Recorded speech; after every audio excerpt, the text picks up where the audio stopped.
Surabaya Mengaji. Yuk, dukung dakwah Surabaya Mengaji. Salurkan harta terbaik Anda untuk operasional dakwah.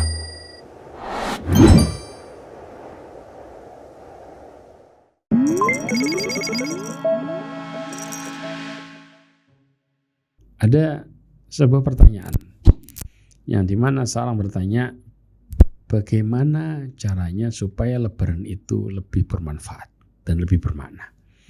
Ada adab-adab dan etika khusus ketika seseorang melakukan masuk ke dalam hari Id. Apa itu? Yang pertama, disunnahkan untuk mandi. Sebagaimana ya diriwayatkan oleh Imam Syafi'i dalam musnadnya dan dinyatakan sahih oleh Imam Albani dalam kitabnya Irwa al-Ghalil. Ya, ada seorang sahabat yang bertanya tentang perkara ini. Bertanya kepada Ali bin Abi Thalib tentang mandi. Maka beliau berkata, mandilah setiap hari jika engkau suka. Orang ini berkata, enggak, yang kumaksud adalah mandi yang khusus. Maka dia berkata, mandi pada hari Jumat, mandi pada hari Arafah, mandi pada hari Idul Adha, mandi pada hari Idul Fitri. Inilah mandi-mandi yang dilakukan seseorang ketika mandi besar. Maka disunahkan pada 2 Id untuk seseorang mandi ketika di pagi harinya dengan mandi besar. Kemudian yang kedua adalah memakai pakaian yang terbaru. Ada sunnahnya, ya, dan ini dijelaskan dari Abdullah ibn Umar, ya, dan hadis ini ya diriwayatkan oleh Al-Imam Bukhari, ya. Dari Abdullah bin Umar dia berkata, Umar ibn Khattab radhiyallahu anhu mengambil sebuah jubah dari sutra yang dijual di pasar. Kemudian dia mendatangi Rasulullah. Kemudian berkata, wahai Rasulullah, berilah ini dan berhiaslah dengannya untuk hari raya dan menyambut tamu. Maka Rasulullah SAW mengatakan, sesungguhnya ini adalah pakaian orang yang tidak mendapatkan bagian. Al-Imam Bukhari meletakkan hadis ini dengan judul bab tentang 2 hari raya dan berhias di dalamnya. Artinya kita tidak bahas dengan kain sutranya, enggak boleh. Tapi yang kita bahas ketika Umar ibn Khattab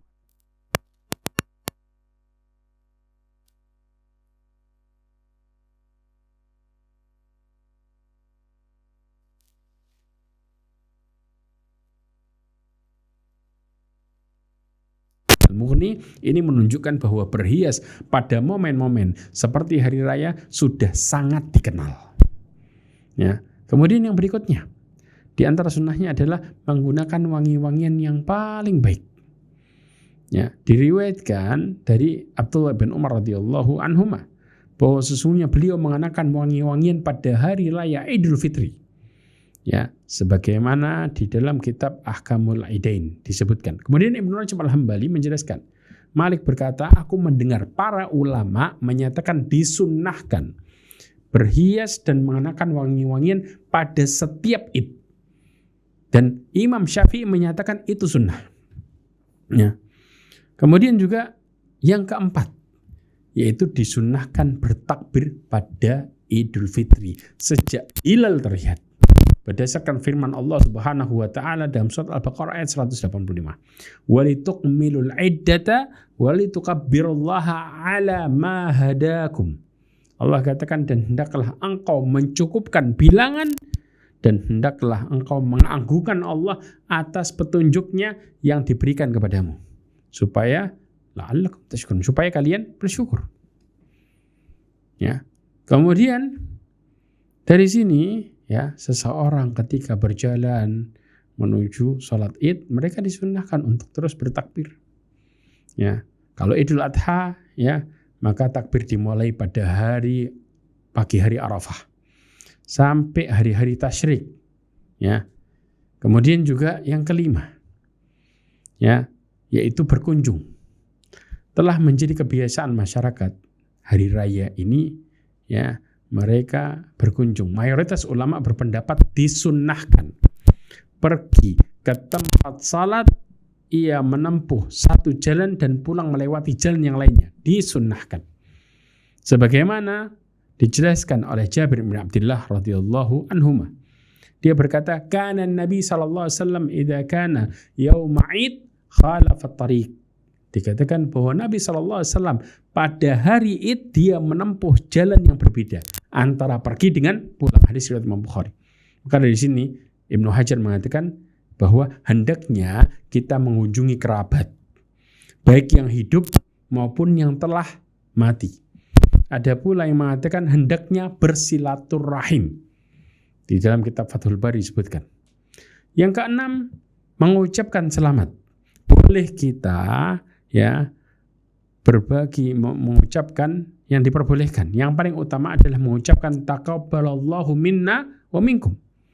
Kenapa? Ini bersumber dari para sahabat. Disebutkan, diriwayatkan dari Jabir ibn Nafir. Dia berkata, ada para sahabat Nabi SAW. Apabila mereka bertemu pada hari Id, satu sama yang lainnya mengatakan taqabbalallahu minna wa minkum. Maka ini ada sunnahnya yang dilakukan oleh para sahabat. Bahkan Imam Malik rahimahullah bertanya di dalam kitab An-Muntaqa Syarhul Muwatta disebutkan, apakah dimakruhkan seorang berkata kepada saudaranya jika selesai salat Id taqabbalallahu minna wa minkum ghafarallahu lana wa lakum. Lalu saudaranya menjawab seperti itu pula. Maka jawaban Imam Malik dengan mengatakan tidak dimakruhkan. Ya. Kemudian yang ketujuh adalah melebihkan makanan dan minuman. Gak mengapa seseorang berlebih dalam perkara makanan dan minuman, selama makanan dan minuman itu adalah yang baik.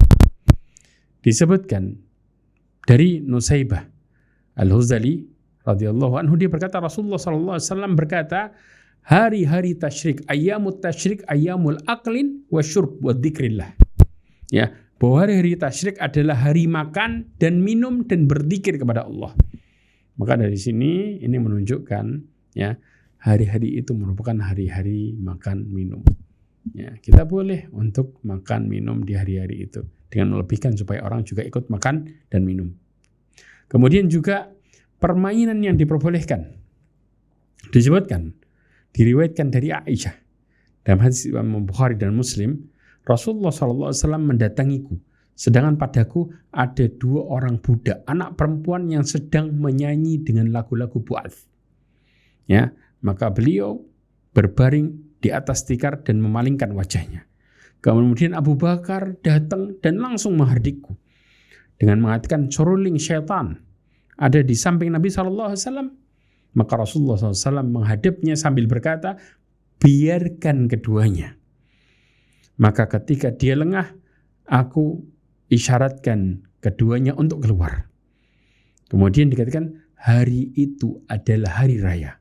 Orang-orang hitam yang sedang bermain-main dengan alat perang. Entah aku yang meminta Nabi SAW atau dia yang berkata, engkau ingin melihat? Aku berkata, ya. Lalu beliau menempatkan aku di belakangnya. Pipiku menempel dengan pipinya. Kemudian dia berkata, lanjutkan permainan. Wahai Bani Arfadah. Dan ketika aku telah merasa bosan, dia berkata, sudah cukup. Maka kemudian aku mengatakan, iya. Maka dia berkata, pergilah. Maka dari sini ya ikhwah, Imam Nawawi menjelaskan tentang ini dengan mengatakan bab keringanan dalam permainan yang tidak mengandung maksiat pada hari raya.